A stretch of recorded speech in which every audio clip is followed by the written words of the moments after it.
We have some massive Micah Parsons updates as an NFL insider just dropped a game-changing report talking about the Cowboys being close to a resolution with Micah, but what that solution is, though, is the question. We get you the latest on the Dallas Cowboys and Micah Parsons right here on Cowboys Digest.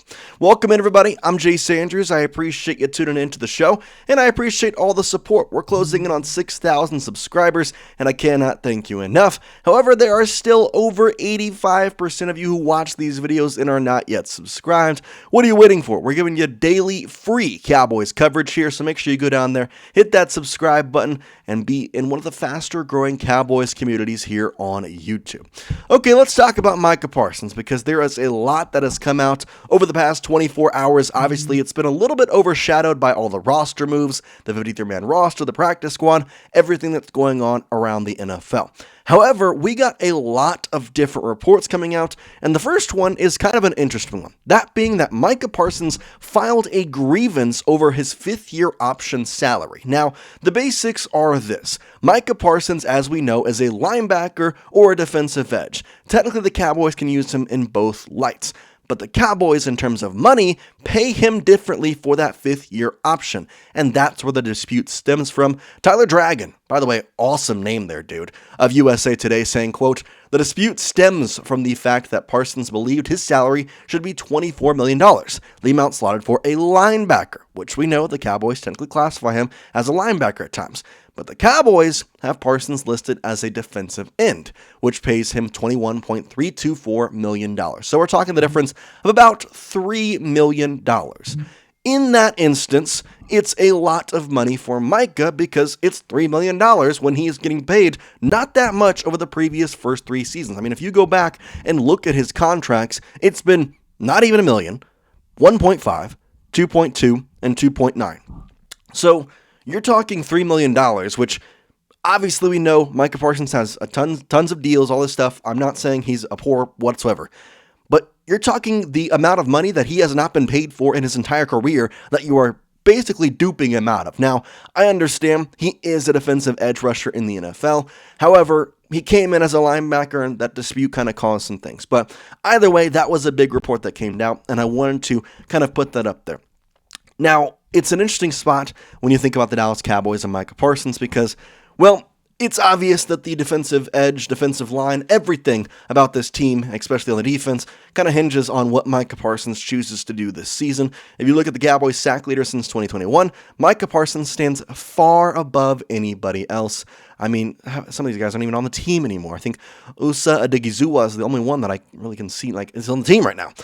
Obviously, we have to understand that the price tag is going to be high. And I think us as fans probably understood that more than probably Jerry Jones did. And so that's where we go into the latest on ESPN coming up this morning on Get Up. They talked about Micah Parsons, and here is kind of the bullet points. We're going to go through the whole entire quote here in just a second, but Dan Grazzino on the current state of the Cowboys situation with Micah Parsons. Now, again, this is just the clip notes. We're going to go through it all, but just kind of put this out there so we don't make you wait any longer. Based on conversations that we were having yesterday and last night, a resolution feels like it might be pretty close. Now, what that resolution is, I think is still up in the air. Now, he also added this, that he thinks in the next couple of days, maybe by the end of the weekend, that we could have some sort of resolution, whether it's one way or another.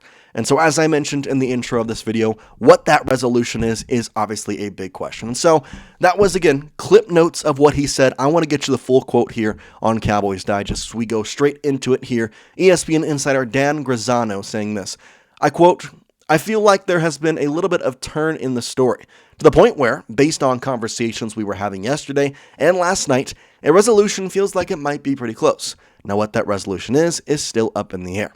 He continues to say, quote, "It could be a deal between him and the Cowboys, a long-term deal. It sounds a little bit unlikely considering how little work has been done on that recently. It could be that he decides to show up and play on that fifth-year option, play it out, and dare them to franchise tag him next year, which I think they would," end quote. Okay, so that's option number one. Let's talk through that real quick before we continue on. He plays this year on that fifth-year option, and then next year he says, "I dare you to franchise tag," which the Cowboys would. What exactly would the money be for that? Okay, so let's think about it here. The franchise tag goes up year after year, and there are certain rules and stipulations behind it where, to the point that Micah Parsons over the next, in 4 years, if they want to franchise tag him still, he'll be getting paid top quarterback money. So you're talking, $50 million plus dollars. Here's what will happen over the next 2 seasons, though. The team has the ability to franchise Micah Parsons twice, and the upcoming tag is about $26.5 million and $31.8 million in the year after that. Now, as of right now, as I just showed you, he is getting paid $24 million because he won that grievance against the NFL and ended up getting that club option to be up to $24 million. So he's going to be making more money, right? 26.5 extra $2 million. And the year after that, it'd be around $31.8 million. Okay, so we have that. That's the money that he would be able to make next year, which he obviously would like more in the bargaining chip, I'm going to say, of about $40 million at this point. But is Jerry Jones willing to give it to him? I don't know. They've been dragging stuff like this out since basically I've been born. Okay, so that's option number one. Let's continue on now. ESPN insider Dan Grazzino again says, quote, "It could be that he continues to sit out and says that his back hurts. He went and got a second opinion on his back yesterday, so that could be preparing for that sort of argument," end quote. He's not wrong. Yesterday we got the report, and once again, something that we kind of didn't really get to talk about much with the roster obviously been putting down in the practice squad. He got a second opinion on his back yesterday. We don't know the official report that was coming back, but that is a point of contention where Micah Parsons can say, hey, I've gotten told by my doctor that I should not play because my back is injured. So therefore, I'm not going to play. And that's a way to kind of get around with a loophole of, hey, I'm going to be a holdout here, but I'm going to do it with an injury designation. So that way, you still have to pay me. I'm not getting fined for sitting out these games. And that's kind of how he's been able to do this training camp. I'm not going to call it a sit-out, but he hasn't been practicing because of his back. So if you go back to past holdout situations, and not to say that's what this is right now, we don't know. Obviously, until game 1, we truly don't know. But think about Chris Jones. He was getting fined multiple, like $500,000 and $25,000, bunches of money every single time he missed a practice, every time he missed training camp or OTAs or didn't report. And then he even missed game 1, which was the biggest fine of them all, before he finally reached a contract agreement and signed with the Chiefs. For Micah Parsons, similar situation here, except the difference is he's been under an injury designation. So those fines, they haven't been happening. They haven't, because he is an injured player, not a player that is sitting out because he doesn't want to be there. Now, you could say he doesn't want to be there too, but that's not the reason the Cowboys have for not, they're not saying he should play. They're saying, okay, you're injured, fine, whatever. Okay, so that is a big option we could see. Obviously, the second opinion on the back has not come out yet. We don't know exactly if Micah Parsons knows what's going on, if the team knows what's going on. We'll get you the latest whenever we do. But we continue on to giving more options here. Quote, "And then there's the possibility of a trade," which I think a week ago I would have said was not a possibility. But now, I think we're at a point where you can't rule it out. This thing has dragged on long enough, and I think there are teams that have called the Cowboys and said, quote, "Are you interested?" Now, here's the big report.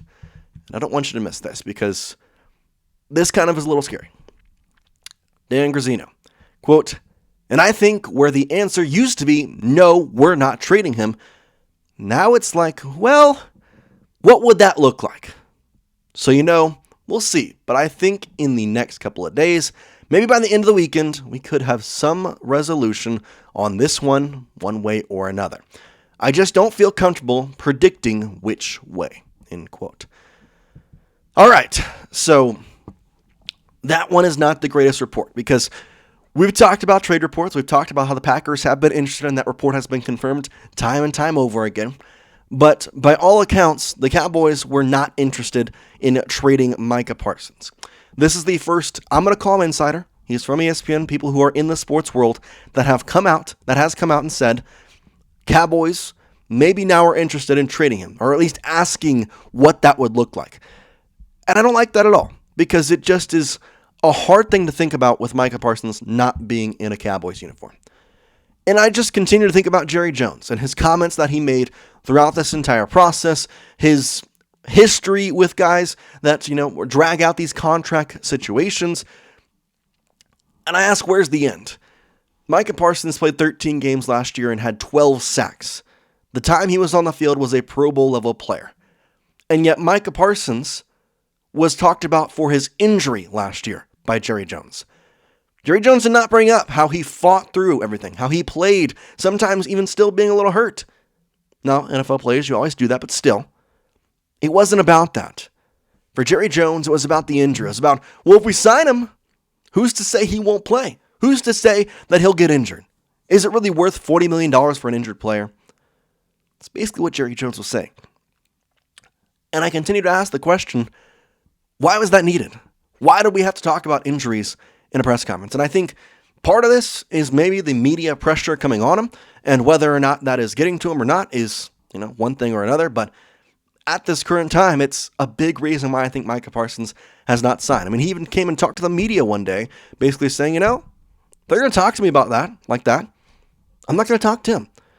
And so that's where we go back to that first quote from Dan, in which he says that, there has not been much of a talk.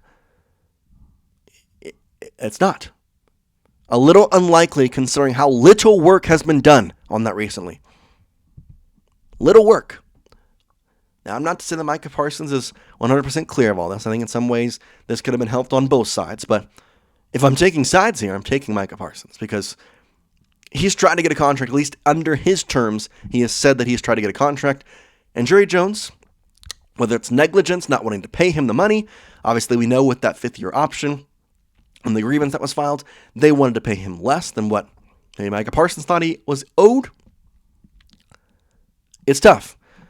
So now we wait and we say that, okay, ESPN says there's a resolution coming this weekend. And maybe it's Micah Parsons out there on the field, and I'd be happy for that. And I'd be happy to watch him this year. But I think it would be a lot better to watch him this year when I know he's under contract for the next 3-4 seasons. When I know he's under contract and going to be in a Dallas Cowboys uniform for the foreseeable future. I don't really want to think about having to watch him thinking, okay, maybe this is the last time we see him this season. Maybe, is this the last time that Micah Parsons is going to be in a Cowboys uniform? Maybe the Cowboys franchise tag him next year. There's a lot of questions that we don't have the answers to, and the way to kind of solve all this, get him a new deal and try and, recoup all this stuff that you've, I'm going to say, lost over this past entire discussion. But that is the latest on Micah Parsons. Let me know your thoughts and opinions in the comments section. We appreciate you tuning in. We're going to tell you the latest every single day, so make sure you hit that subscribe button. And we'll see you next time here on Cowboys Digest. Peace out, guys.